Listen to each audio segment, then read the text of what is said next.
আসসালামু আলাইকুম দর্শকবৃন্দ, আমি মোশাররফ হোসেন কনক আপনাদের মাঝখানে আরও নতুন একটি ভিডিও নিয়ে হাজির হয়ে গেলাম। তো আজকের ভিডিওটি হচ্ছে মিল্কিং মেশিন নিয়ে। তো আপনারা স্ক্রিনে যে ভিডিওটা দেখতেছেন এটি হচ্ছে মিল্কিং মেশিন। অনেকে দুধ দোহানো মেশিন কয় বা গায়ে দোহানো মেশিন কয়, যে যেমনভাবে পরিচিত বা যে যেমনভাবে চিনতে পারেন সেটি। দেখুন আমাদের এই ভাইটি কী সুন্দরভাবে গরু থেকে দুধ দহন করতেছে এই মেশিনটি দিয়ে। আর এই মেশিনটি হচ্ছে তুরস্কের তৈরি, মিলেস্টি কোম্পানির, মেড ইন তুরস্ক। অনেক কোম্পানির অনেক চায়না মেশিন আছে, ইন্ডিয়ান মেশিন আছে, যেগুলো ইউজ করলে আপনার গরুর ক্ষতি হতে পারে, ওলানে ইনফেকশন হতে পারে। কিন্তু আমাদের এই মেশিনটিতে কিচ্ছু হবে না, গ্যারান্টি, লাইফ টাইম গ্যারান্টি, যে এটা দিয়ে গরুর দুধ দহন করলে গরুর কোনো ক্ষতি হবে না। অনেক মেশিনে দুধ শেষ হয়ে যাওয়ার পরেও কী করে, গরুর থেকে রক্ত টানে। আমাদের এই মেশিনটিতে রক্ত টানবে না।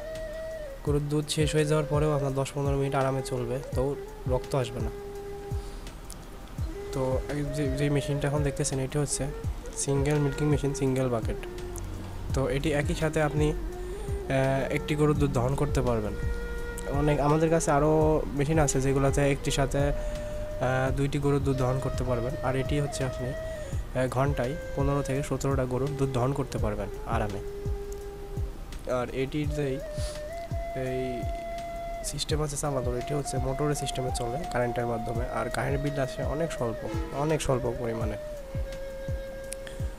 যেসব খামারিদের 20টা 25টা 30টা গরু আছে দুধ দহনের মতো, তো তারা এই মেশিনটি নিয়ে ব্যবহার করতে পারেন, অবশ্যই উপকারিত হবেন, অবশ্যই।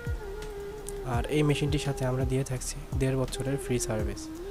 আর মেশিনটি নেওয়ার পরে আমাদের যে দক্ষ টেকনিশিয়ান আছে তারা আপনাদের বাসায় গিয়ে এটি সেট করে তারপরে আপনাদের বুঝাই দিয়ে তারপর আসবে। তো দেখতে পাচ্ছেন গরুর কোনো সমস্যা হইতেছে না। গরুর যদি কোনো সমস্যা হতো গরু কিন্তু ঠিক থাকতো না, গরু চুপ করে দাঁড়ায় আছে। তো যারা যারা এই মেশিনটা অর্ডার করতে চাচ্ছেন স্ক্রিনে দেওয়া নাম্বারটিতে যোগাযোগ করে অর্ডারটি আজই কনফার্ম করুন। আর এখনও যারা আমাদের ইউটিউব চ্যানেলটি সাবস্ক্রাইব করেনি তারা তার ইউটিউব চ্যানেলটি সাবস্ক্রাইব করে আমাদের পাশে থাকুন। তো দেখা হবে অন্য কোনো ভিডিওতে, ততদিন ভালো থাকবেন। আজকের মতো বিদায় নিচ্ছি। আসসালামু আলাইকুম।